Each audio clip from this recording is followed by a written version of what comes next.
Yos, apa kabar? Selamat datang. Luar biasa. Nah, pemirsa Autoscreen, saya saat ini sudah bersama dengan Pak Yos Darmawan.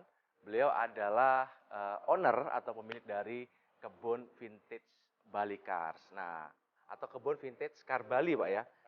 Cars Bali. Nah, kita akan lihat apa saja yang ada di dalam kebun vintage Cars Bali ini langsung ditemani oleh ownernya sendiri. Luar biasa.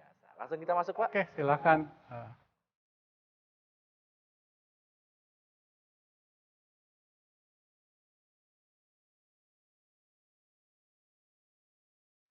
Iya, pemirsa, di kebun vintage Cars Bali ini terbagi dari beberapa zona. Nah, Pak Yos mungkin bisa diceritakan ke pemirsa ada berapa zona, Pak? Ya, jadi di tempat saya ini ada 8 zona.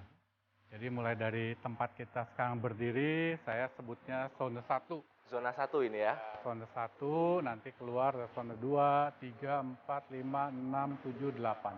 Oke.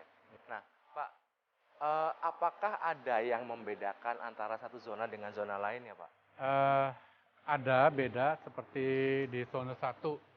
Ini di sebelah kiri kita mobil yang dari tahun 50-an sampai 57. Kemudian di ujungnya ada satu kelompok mobil-mobil Mercedes. Ya, yang di sebelah kanan ini mobil yang dari tahun 41 sampai dengan 48. Kemudian di areal yang paling ujungnya kita display mobil-mobil kita sebut pre-war. Mobil sebelum perang. Sebelum perang ya. Tahunnya 30-an. Lebih tua lagi, Pak. Lebih tua lagi ya.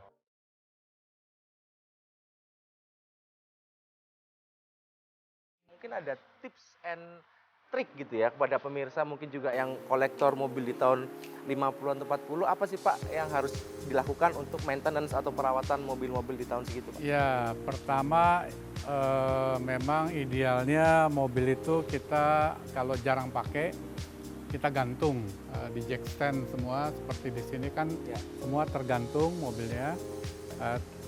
Ini artinya mobil ini jarang saya keluarin. Tujuannya supaya bannya nggak rusak ya.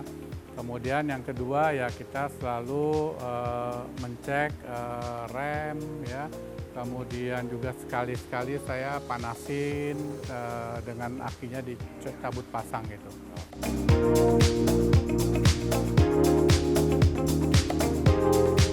Di masing-masing mobil ini ada barcode. Nah, fungsi dari barcode itu apa ya, Pak ya? Ya, itu jadi karena kaitannya dengan situasi setelah pandemi, di mana kita usahakan kalau mau lihat tentang data kendaraan ini sebaiknya jangan kerumunan. Jadi akhirnya kita menggunakan sistem barcode, sehingga kalau Bapak dari jauh pun bisa barcode, langsung di situ Muncul tentang kendaraan ini. informasinya. Sehingga itu bisa di screenshot, bisa di save, dan orang nggak perlu lagi baca rame-rame gitu kan. Oh, Ya, oke. jadi Idenya kita manfaatkan untuk itu. meminimalisir penularan COVID-19 gitu ya. Pengelompokan orang lah kita hindari. Gitu ya. Dan mungkin selain itu juga bisa menjadi referensi bagi mereka ketika mereka scan bisa disimpan dulu Iya, Pak ya betul, datanya kita ya. simpan datanya. Jadi detail itu tentang mobil itu. Nah, jadi bisa dibaca-baca lagi di rumah seperti itu ya. Nah, ini saya pengen tanya nih, kenapa mobil ini ada bendera merah putihnya, Pak? Nah, ini kebetulan mobil buat saya di tempat ini sangat khusus ya.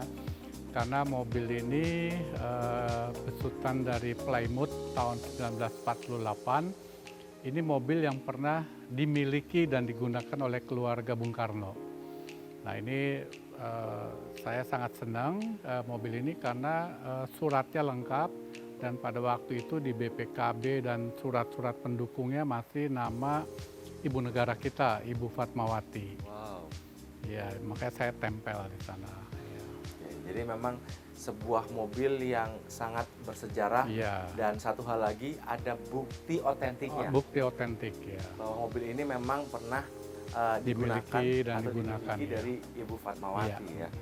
Oke, luar biasa sekali. Nah, kita tadi sudah jalan-jalan dari berbagai zona yang ada di sini dan memang ini sebuah bisa dibilang sebuah referensi juga Iya. bagi pemirsa semua yang ingin berwisata ke Bali tidak hanya bisa menikmati wisata alam, namun sekarang Anda juga bisa menikmati wisata otomotif yang ada di Pulau Dewata ini. Tepatnya ada di Padanggalak, Pak ya? Ya, ini di Biaung. Biaung namanya Ya, ya? Biaung, Denpasar Timur. Oke, di Biaung, Denpasar Timur.